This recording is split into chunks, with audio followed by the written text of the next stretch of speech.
buenos días. Se adelantó esta clase, pero se mantiene la misma fecha para la entrega del trabajo final. Fíjense que hoy, ¿verdad? Vamos a ver todo lo que tiene que ver con la psicología criminal y la perfilación del delincuente. Recuérdense, ¿verdad?, que esta asignatura es una asignatura que fue creada específicamente y especialmente para ustedes, en donde se conjuga como un resumen de todas las asignaturas que yo les pude haber dado, pero que también de alguna u otra manera transversaron, tocaron y hablaron con otros docentes para que ustedes pudieran estar desarrollando lo que se refiriera a la tesis doctoral. Comenzamos primero con el uso y técnicas de métodos avanzados, tomando en consideración la importancia de la criminalística ya superada, la aceptación de la diferencia con la criminología y entendiendo que ambas se complementan pero que son distintas. Luego analizamos cuáles eran cada una de esas técnicas, pero en lo que se refiere a los métodos avanzados, tratándonos de ubicar nosotros en el caso preciso.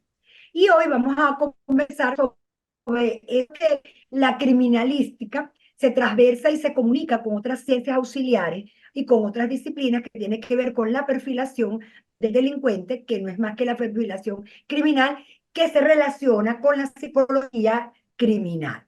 Ven ustedes que forma parte de la unidad tercera de este seminario y del cual ustedes tienen una única evaluación.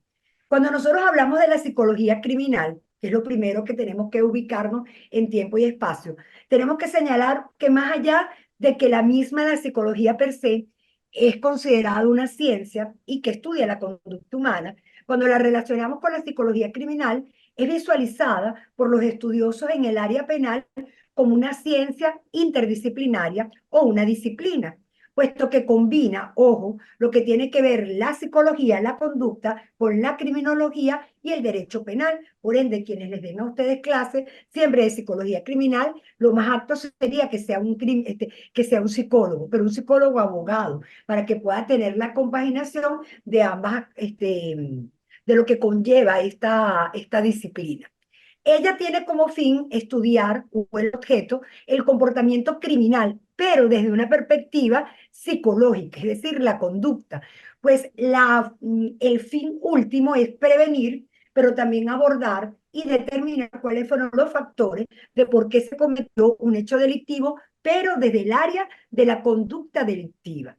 Es por ende que cuando nosotros hablamos de psicología criminal, estamos hablando de que la misma estudia el comportamiento criminal, es decir, todo lo que comprende con la figura de lo que pudiera significar patrones de comportamiento, perfiles criminales, factores de riesgo, factores por los cuales está predispuesto una persona para cometer el hecho delictivo. También estudia factores psicológicos que tienen que ver con el contexto de la conducta, trastornos mentales, la personalidad antisocial, la personalidad narcisista, los traumas pasados, problemas de conducta, es decir, factores que puedan contribuir a un comportamiento que conlleve a generar un hecho delictivo. Pero también tenemos la evaluación y el diagnóstico del delincuente, que tiene que ver con evaluación que realiza el psicólogo a esa persona dentro del contexto delictivo, que tiene un perfil psicológico que evalúa todo lo que tiene que ver con el contexto de la justicia penal.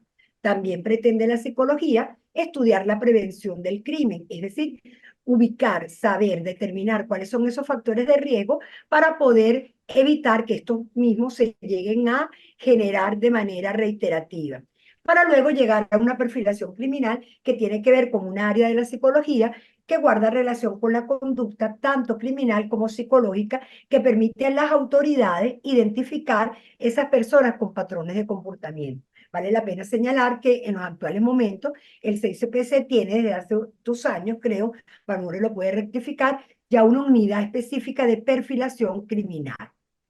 Esa psicología criminal nace como disciplina orientada a lo que se refiere a la conducta, a la criminología y al derecho, porque tiene su propia evolución, es decir, que es un proceso no netamente riguroso, ético, donde existe el contexto científico de resultado, viabilidad, y que tiene y que guarda relación para ser desarrollado en el forense, forjado para la toma de decisiones.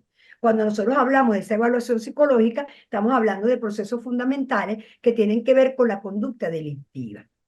¿Para qué y por qué nosotros hablamos dentro del contexto de esa psicología? Porque ella tiene como fin, en primer lugar, y eso es importante para que ustedes lo tomen en cuenta, para el caso que están estudiando, porque va a recopilar información. Primero, una evaluación psicológica en el caso de las personas que cometen hechos delictivos, logran su conducta, con su personalidad, pero también el lugar donde ocurrieron los hechos, los antecedentes de esa persona, quién cómo era, los informes policiales, algunos testimonios y por supuesto informes por si tiene algún trastorno mental que incumba a la psiquiatría. Es importante señalar que esa psicología también se alimenta de lo que es la entrevista clínica, es decir, una entrevista exclusiva para poder recopilar información a esa persona, cuáles fueron sus antecedentes, si hay antecedentes psiquiátricos, si hay antecedentes de conducta, de trastorno, cuáles son los antecedentes educativos, si fue analfabeta o es una persona de muchos estudios, cuál es el hecho laboral, si tiene algún tipo de incidencia delictiva, y para poder determinar la credibilidad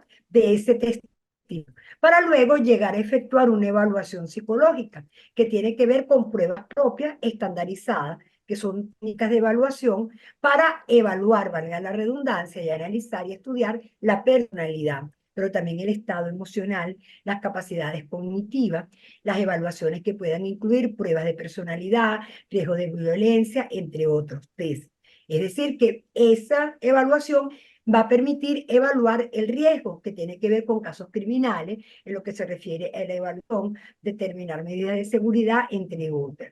Y va a permitir efectuar a esa persona, especialista en el área de salud, un informe psicológico que es completado todo lo que tiene que ver con el informe, elabora un peritaje donde tiene cuál fue el método que utilizó, cuál fue la historia de vida, cuál es la evaluación, cuál es la conclusión y las recomendaciones para que pueda ser utilizado en el área judicial, pudiendo entonces señalar que si cumple con todos estos pasos, puede convertirse ese psicólogo que elaboró ese examen psicológico, ese informe psicológico, llevar como perito o como experto en el área, depende de quién lo haya elaborado, y poder ser elaborado el testimonio. Es decir, que estamos hablando de una disciplina interdisciplinaria que tiene relación directa con la criminología, con el derecho, con la psicología, pero que va a tener un impacto fulminante, importantísimo en el área del proceso penal, por cuanto la misma me permite determinar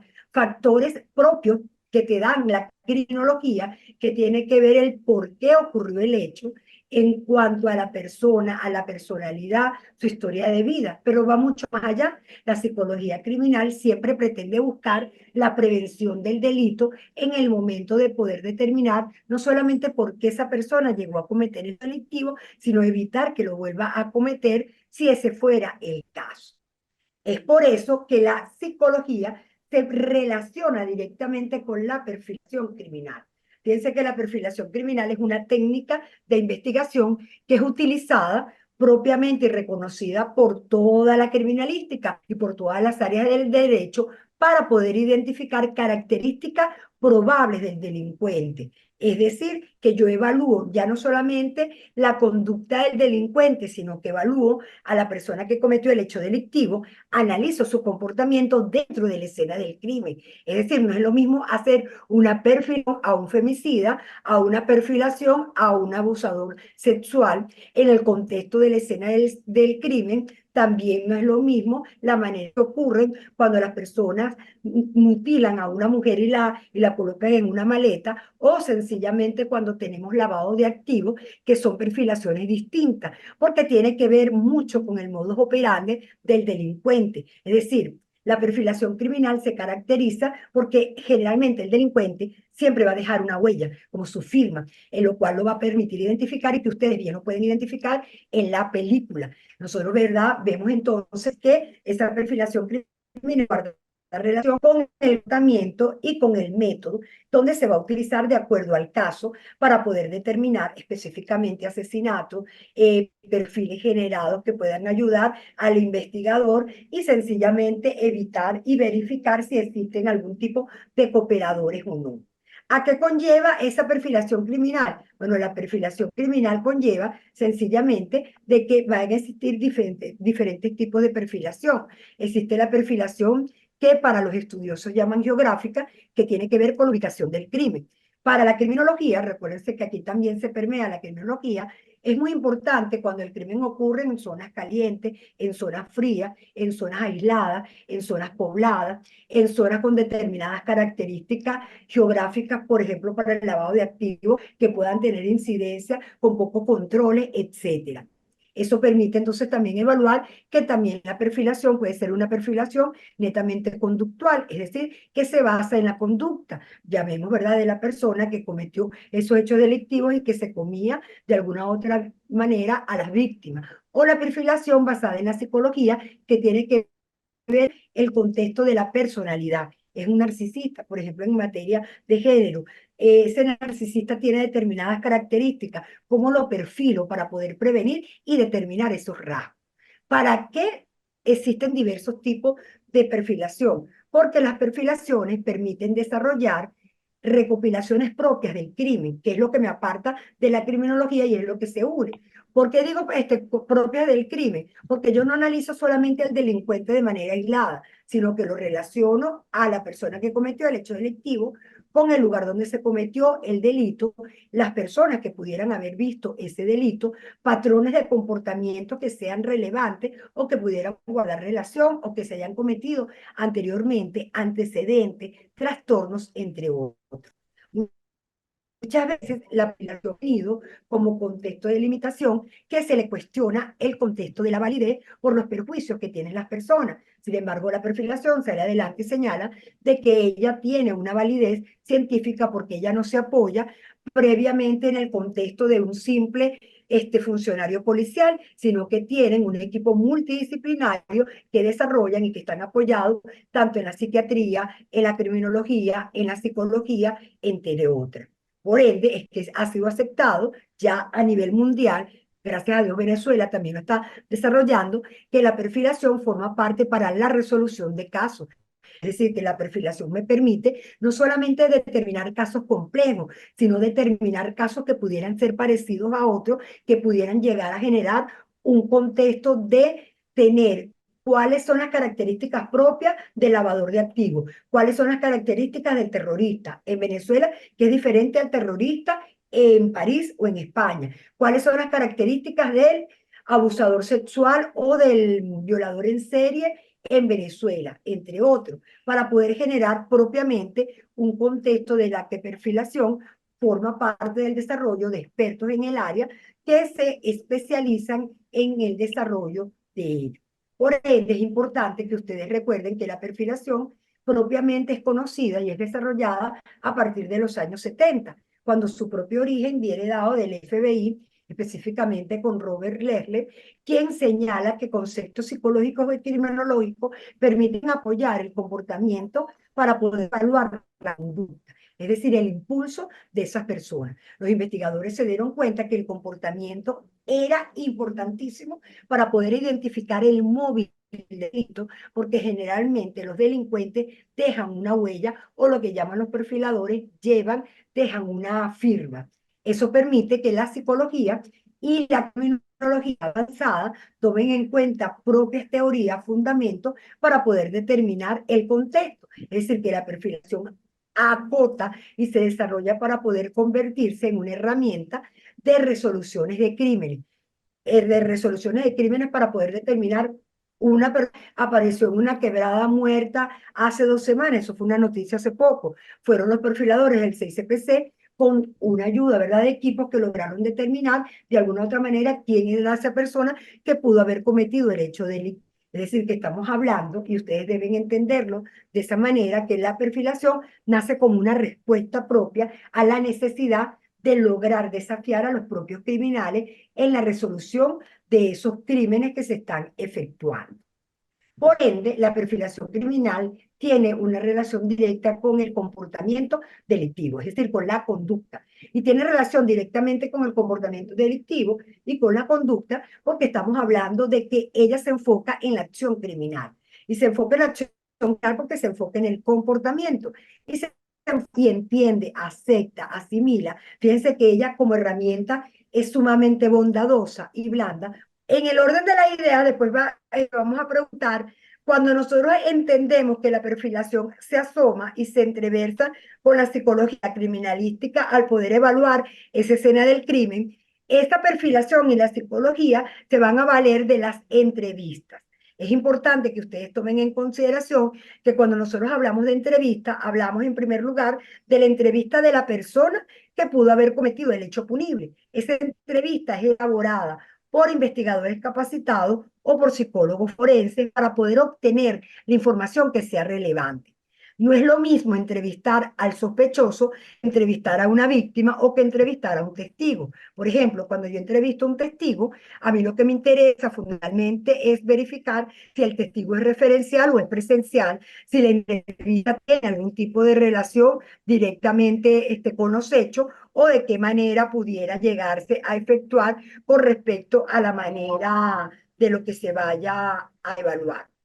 Tenemos la entrevista del sospechoso en el caso de esa persona que cometió el hecho delictivo, donde la manera como se le aborda, respetándole los derechos y de las garantías, tiene que ser en función de poder recopilar la información de qué, cómo, cuándo y dónde, para poder generar una evaluación psicológica que le permita determinar cuál es la conducta y el por qué lo efectuó. Y eso permite también entender que cuando yo vaya a evaluar a las víctimas, es diferente porque las víctimas, recuérdense que sufren de victimizaciones secundarias y terciarias por parte de ese apoyo, pero es necesario para poder vincular el crimen, el criminal, con el contexto de lo que quiera llegar a eso. No es igual entrevistar a un testigo, a un sospechoso, ya que se trata de una entrevista estructurada por un especialista.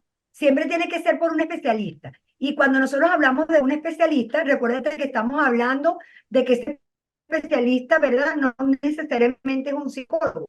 El que puede ser, ¿verdad? Expertos en el área, por lo menos en perfilación criminal o en el área de homicidios, cada uno de ellos tiene el propio desarrollo que se vayan a poder efectuar. Pero cuando son víctimas, y eso lo puede decir Balmore, más allá de que ellos realizan una entrevista directamente a la víctima, dependiendo del tipo de víctima que sea y dependiendo el delito que sea, ellos se harán apoyar de un psicólogo para poderle tomar la declaración. Porque no es lo mismo cuando la víctima sea un niño o sea una mujer, tomarle una declaración, si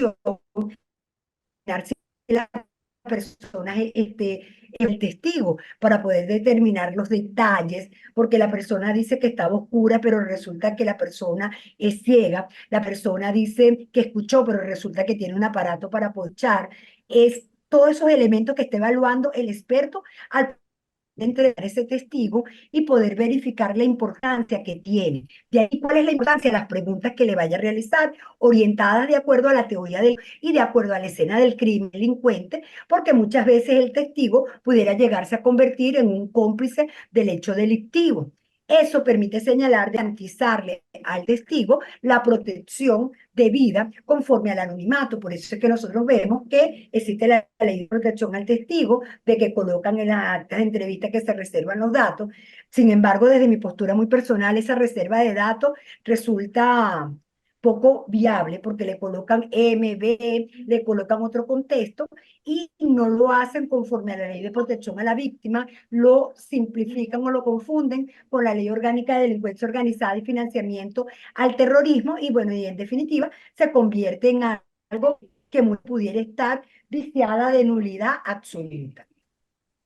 Frente a esa situación, vemos entonces, ¿verdad? Que nos encontramos en el contexto del testimonio de lo que ustedes van a elaborar en la película. Fíjense que comenzamos, ¿verdad? De que ustedes una vez que vean la película, de acuerdo a la que vayan a señalar, ustedes van a comenzar identificando, de acuerdo a su criterio, cuáles van a ser las técnicas a emplear, cuál va a ser la precisión científica y si ustedes consideran la perfilación. En la clase pasada yo le decía a Marisol Balmore que seguramente tú te ibas a orientar más en lo que iba a ser la recopilación de las técnicas de acción criminalística y ella seguramente se iba a ubicar más en lo que iba a ser la perfilación o la psicología criminal. Entonces ahora les pregunto, ¿verdad? Después de que hemos tenido una clase, o sea, un abordaje con respecto a ello un poco aparatoso por el aparato, les pregunto, ¿tienen alguna pregunta, alguna duda para poder, ¿verdad? Contestarles el escenario de ustedes? Profesora, buenos días, ¿cómo está? Hola, Valmore, ¿cómo estás, mi amor? Bien, bien, gracias a Dios. Profesora, bueno, efectivamente usted mencionó el centro de perfilación, ¿no? Se inició en junio de 2022, ya tiene tiempo, ¿no? Y entonces, ¿qué ocurre allí? Allí se ocupan básicamente de hacer un estudio de corte psicológico a las personas que son investigadas, en el caso de cuando son delincuentes, ¿no? Hay que tener claro que no solamente allí se le hace la perfilación o se entrevistan a los investigados,